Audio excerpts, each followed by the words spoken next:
quiet of night, I whispered my plea, holding her close, hoping for her decree.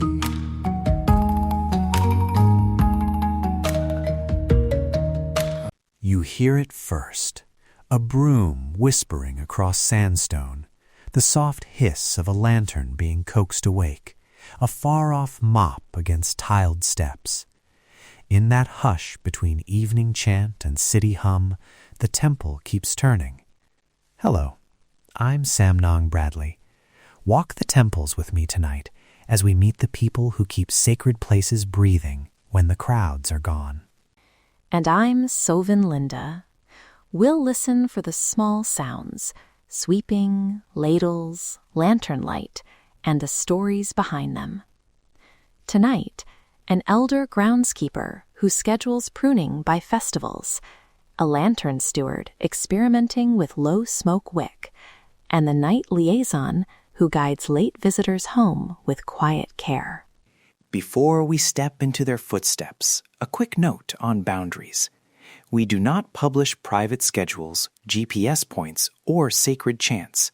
All participants gave consent. Some asked for anonymity, and we honored that. Show notes include community contacts and ways to support custodians ethically. Now, let's begin where the light leans low and the courtyard smells of jasmine and dust. From a field perspective, custodial work is knowledge passed down through apprenticeship. The routines look simple: sweep, light, mend, but they're full of local timing. When to prune a frangipani after certain festivals, which moss indicates the rainy season will linger, how to move an offering without breaking its blessing. I met Kem, an elder groundskeeper at a rural pagoda, just after dusk. He moved through the courtyard like someone remembering every stone. He told me that the trees keep a calendar of their own, when the buds come, when the termites thin the leaves, and how each festival brings a different mess to clean. He smiled and said, with a little laugh, that the temple's courtyard is the diary of the village. Listen to what this means, that pruning is not a one-off task, but an intergenerational practice. It responds to ritual rhythms, weddings, ordinations, harvest blessings, and to small ecological signs. That layering is what keeps the place resilient. Kem showed me how he times the pruning to avoid the cicada brood that comes with the hottest month, because too much raw pruning stirs pests. He wouldn't let me record a private blessing he offered to a tree. He said some things are kept between caretaker and spirit. Instead, he let me into the work, the right angle of a sweep, how to gather fallen blossoms without crushing the offerings, how a particular scrape of a broom can wake sleeping insects instead of squashing them. That discretion is important. When we document custody, we name practices without exposing rituals that communities ask to keep quiet. It strengthens trust, and it keeps places safe. The second person I spent an evening with is younger, Chanta, a lantern steward who watches the oil lamps that mark shrine edges. Her innovation is simple but significant. She wanted less smoke where children sleep and elders gather, so she experimented with lower smoke wicks and different oil blends. She told me, "We do not change the offerings, only the way the light breathes." We won't give step-by-step instructions on making or modifying lamps. That could cause unsafe replication. But it's worth noting the broader point. Caretakers balance tradition with health concerns. They negotiate how rituals look so that the practices can continue without harming those who live beside them. Chantha described evenings when she swaps a heavy wick for one that breathes less smoke, watches the elders nod in approval, watches the children sleep more easily. She also asked that visitors respect the lamp fields, no leaning into the line of flame for photographs, no blowing on wicks to make them pretty. Her work, like so many custodial tasks, is about quiet stewardship rather than spectacle. And the payment question, this matters. We ensured Chantha and Kem were compensated for their time, And we include ways in the show notes to support custodians ethically through temple contributions routed by leadership, hiring local guides, and participating in community-led programs. We avoid romanticizing low-wage care without ensuring tangible benefit for participants. Our third voice tonight is a night liaison, someone who gently guides latecomers and protects fragile offerings. She told me about small negotiations, redirecting a tired tourist away from a family altar, helping a worried parent find the correct shrine for a child's blessing, and spotting when a candle arrangement needs reinforcement before the wind plays havoc. Those interventions are the thin seams that hold ritual privacy intact. The liaison is not a guard with a list. She is a neighbor who knows when to speak and when to let silence stand. She explained how tone matters. Soft words, a steady presence, so visitors feel welcomed rather than scolded. Now, breathe with me for a moment. Imagine a lantern's warm pool, the scratch of broom on old sandstone, frogs answering the distant river. The city hum is a thread beyond the temple walls. These are the sounds that tell you the place is being kept. Small, steady labor that stitches ritual time to daily life. Soundscape note. This would be a layered ambisonic mix.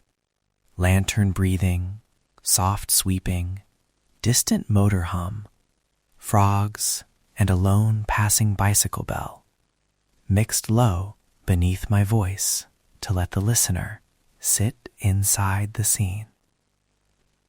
For listeners who love field recording, remember, respect consent.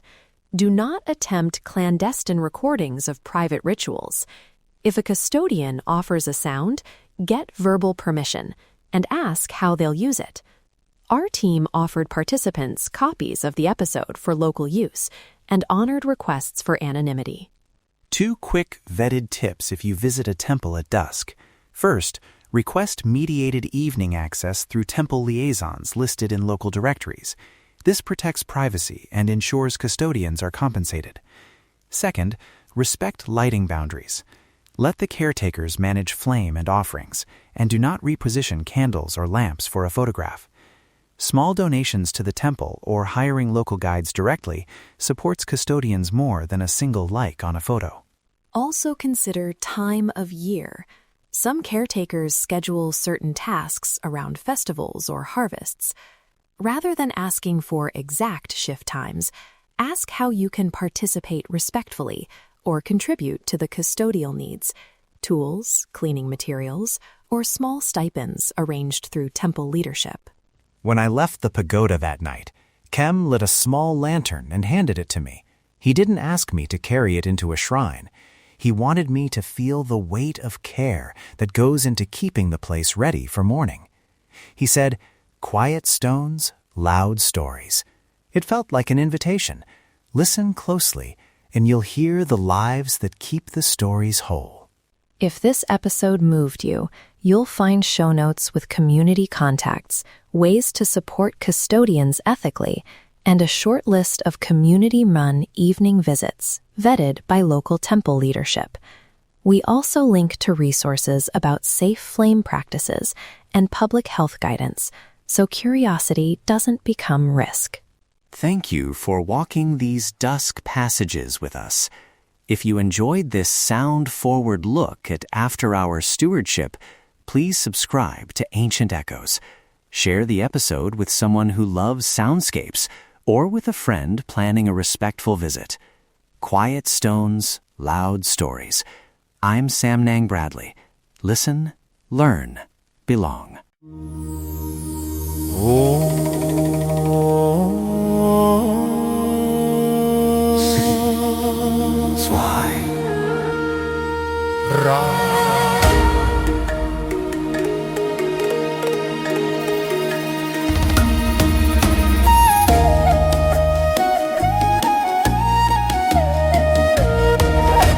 shining diamond, flawless and rare, you stand so quiet, soft in the air.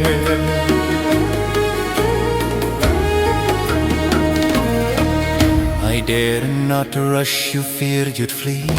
Your heart too pure to belong to me. If you turn away, I reach and bind, press my hand, still body and mind.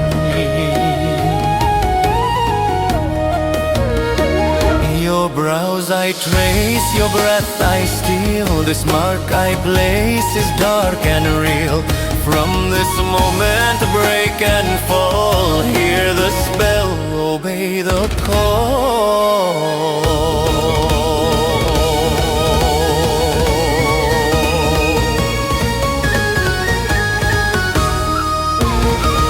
False love born from sacred lies, second one whispers through closed eyes. Follow me, don't fight, don't run, your soul is caught, my work is done. Empty will, your light undone, under spell, under Sigmund.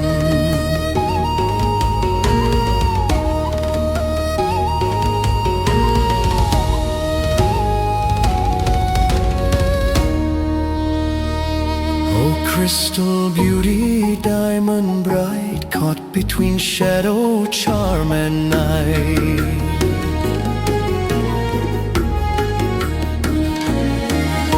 Time won't save you, truth won't last. This vow is carved, the line is cast. My words are smoke, my touch is fire. I bend your heart